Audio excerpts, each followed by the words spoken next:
नमस्कार दोस्तों, wealth sky के एक और नए इंटरेस्टिंग वीडियो में आप सभी लोगों का स्वागत है। मेरा नाम है सुधीर और बात करेंगे इस वीडियो में हम निफ्टी एंड बैंक निफ्टी के बारे में। दोनों के चार्ट को अंडरस्टैंड करेंगे, समझने की कोशिश करेंगे यहाँ पे कि आज मार्केट फर्दर गिरा है तो क्या यहाँ से मार्केट आप क्रैश होके ही मानेगा या फिर रिकवरी आएगी। इसको हम अंडरस्टैंड करने की कोशिश करेंगे। तो जल्दी से इस वीडियो को स्टार्ट करते हैं।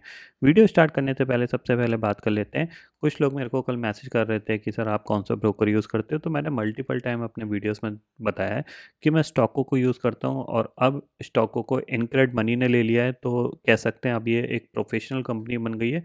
यहाँ पे जो प्राइसिंग है वो आपकी दो प्लान चलते हैं यहाँ पे।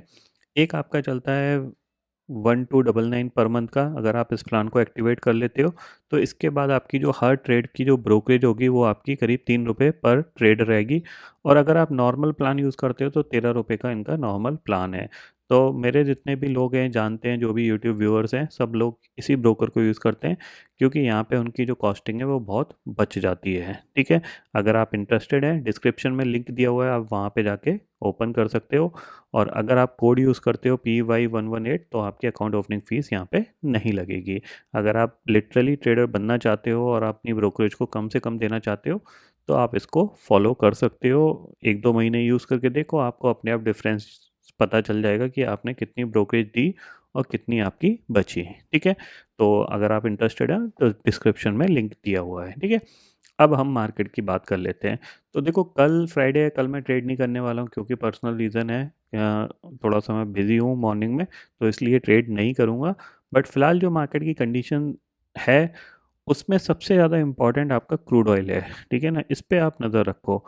अब देखो, सिंपल ही चीज़ है, अगर चार्ट के हिसाब से अंडरस्टैंड किया जाए तो यहाँ पे आपको थोड़ा सा क्या देखने को मिलेगा। एक बार मैं ये पेन टूल खोल देता हूँ तो आपको 5 आवर चार्ट को हम यहाँ पे लगाते हैं। ठीक है,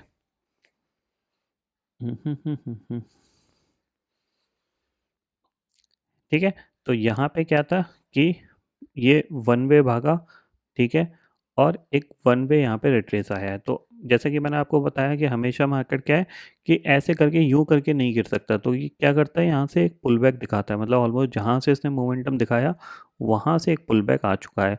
अब ये दोबारा से धीरे धीरे नीचे जाने लगा है। तो इस पे ही आपको नज़र रखनी है। अगर ये दोबारा से 85 86 के जोन में चला जाता है तो हमारा मार्केट कहीं ना कहीं सपोर्ट लेना स्टार्ट कर देगा। ठीक है, बट अगर ये हाई ब्रेक होता है, इसके ऊपर चलना स्टार्ट करेगा तो फिर ये 120 130 तक के जोन में दोबारा से जा सकता है। तो इस पे आप नज़र रखिएगा। ठीक है ना, तो मेन इंपॉर्टेंट है क्रूड। क्रूड के साथ ही जैसे क्रूड बढ़ता है हम तेज़ी से गिरते हैं, तो इस पे आप ज़रूर नज़र रखिएगा। ठीक है, बाकी ग्लोबल मार्केट फ़िलहाल देखा जाए तो स्टेबल हैं, कह सकते हैं। जो मॉर्निंग में डाउ फ्यूचर करीब 600 पॉइंट तक डाउन था, नास्डैक फ्यूचर करीब 280 290 पॉइंट डाउन था, वो सिर्फ 84 अब रह गया है। और जो यूरोपियन मार्केट नेगेटिव दिख रहे थे ऑलमोस्ट पॉजिटिव आ गए। तो इसका मतलब क्या है कि उनको भी एक्सपेक्टेशंस यही है कि ये जो क्रूड ऑयल है यहाँ से अब ये नीचे की तरफ जाएगा। जो टेक्निकल बाउंस था वो आ चुका है, अब ये नीचे की तरफ जाएगा।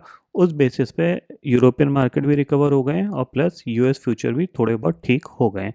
बट हमारे प्रॉब्लम क्या है, हम क्लोज हुए हैं करीब करीब 23,640 पे।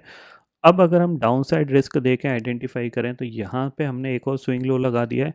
जाहिर सी बात है, तो स्विंग लो लग गया है तो यहाँ पे क्या होगा, मार्केट में अभी भी वीकनेस है, तो नीचे एक गैप क्रिएटेड है, उसको ये फिल करने जा सकता है अगर प्रॉब्लम और बढ़ती है।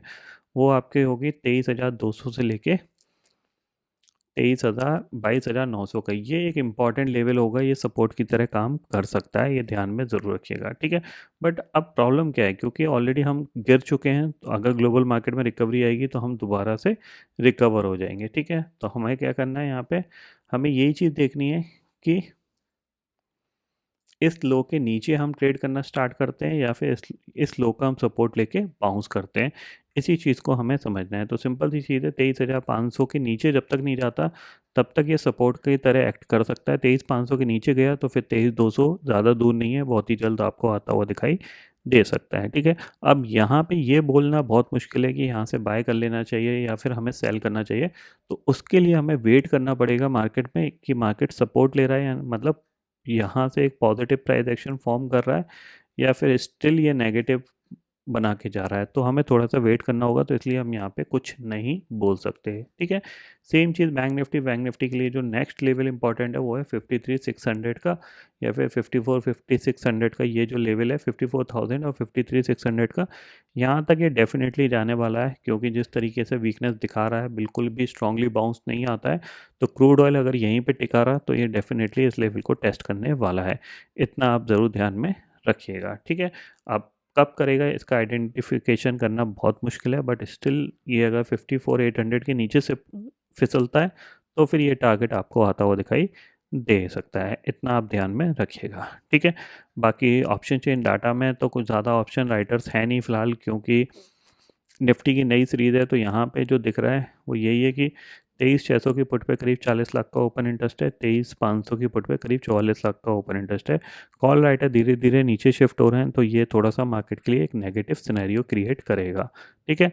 बाकी आप ग्लोबल मार्केट पे नज़र रखो, क्रूड पे नज़र रखो, अगर ये ऊपर जाता है तो डेफिनेटली आपको सेलिंग अपॉर्चुनिटीज मिलेंगी, अगर ये नीचे की तरफ जाता है तो हमारा मार्केट थोड़ा बहुत रिकवर करने की कोशिश करेगा, ठीक है? तो इन पे ही आपको नज़र रखनी है। तो फिलहाल दोस्तों इस वीडियो में इतना ही है। आई होप ये वीडियो आपको पसंद आएगा। वीडियो पसंद आता तो लाइक और शेयर ज़रूर करिएगा और चैनल को जो सब्सक्राइब कर लीजिए, क्योंकि मैं सुधीर लेके आता रहूँगा हर दिन आपके लिए नए नए वीडियो।